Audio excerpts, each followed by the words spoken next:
The 2019 Volvo XC40 is the entry-level crossover for the Swedish automaker. It takes the same basic formula that's worked well for the XC90 and XC60 and distills it into a smaller, cuter and less expensive package. Like the competition from BMW, Mercedes-Benz, Audi and more, the XC40 sells as much on style as it does on practicality or drivability. Our tester was the R-Design model, one of two trims available at the car's launch. The R-Design package adds $2,500 to the XC40's base price and includes 19-inch wheels, LED fog lights, a black contrasting roof, gloss black roof rails, power front seats with leather and nubuck, paddle shifters and a few more sporty touches. Other options on this model include the $900 premium package, wireless charging pad, pilot assist, hidden storage compartments and more, a $995 advanced package, 360-degree camera, a $1,200 panoramic moonroof, $800 20-inch wheels, and a few other individual features.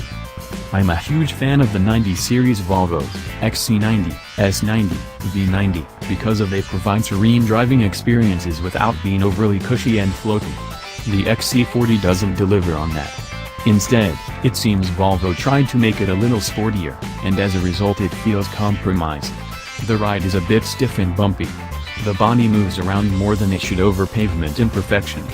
Handling is secure but uninspiring, especially in comfort mode in which there's a fair amount of body roll. Dynamic helps solve the body roll issue and gives the steering good weight, but it makes the ride worse and the steering is always completely numb. The engine is another point that feels a bit compromised. It's on the loud side, and it's not particularly nice sounding, though the audible turbo hisses and whistles are fun. I'm also more forgiving of it because it's a fun engine to play with. There's a bit of lag, but not enough to be annoying, and it pulls so hard in the low to mid-range. It would be great in a lower to the ground, sportier model, such as the inevitable S40 and V40. What's not compromised on the XC40 is the style. This thing is the coolest looking compact crossover on the market, inside and out, period. It's not just the bull nose, chunky, funky body that makes it a style champion, the little details do, too. I'm in love with the little silicone rubber Swedish flag tag tucked in the gap between the fender and hood. The aluminum trim with black highlights on the interior is unlike anything I've seen on another crossover, and it both looks and feels cool and unique. I was supremely impressed by the XC40. I was worried Volvo's package would lose something in the distillation process, but all of the high points, design, build quality, ergonomics and practicality, have all carried over mostly unchanged.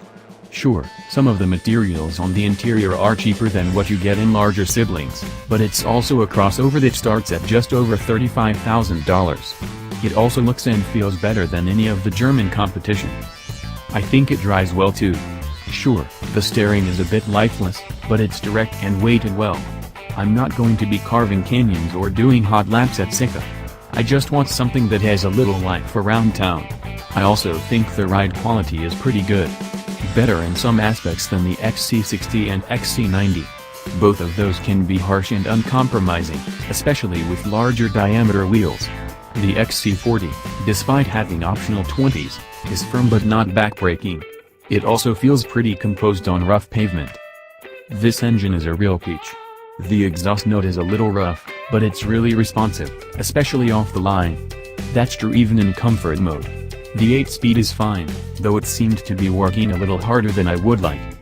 The design is great. It's cute and stylish without compromising visibility or space. So many competitors have tiny hatches or small greenhouses. This just feels like a small, handsome crossover. I love it.